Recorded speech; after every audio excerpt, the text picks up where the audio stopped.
কবর প্রতিদিন ডাক দিয়ে বলে আনা বাইতু দুধ।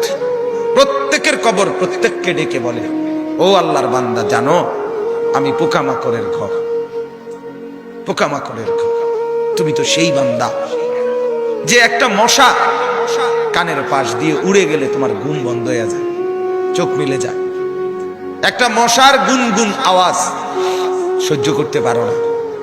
একবার কয়েল, একবার অ্যারোসোল, একবার মশারি, এরপরেও তুমি চাও যে একটা মশাও যেন আমার কানের কাছে গুনগুন না করে।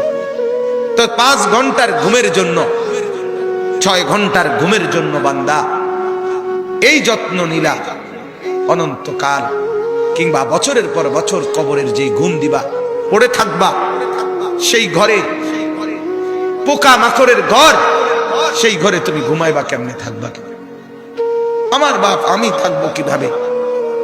আমি থাকবো কিভাবে বলে? ভাবেন, আমিও ভাবি, আপনিও ভাবেন। ওসিকুম ওয়া ইয়া, আপনাকেও বলছি, আমাকেও বলছি। এই এখন ঘরে গেলে আমরা সবাই লেফ আর কম্বলে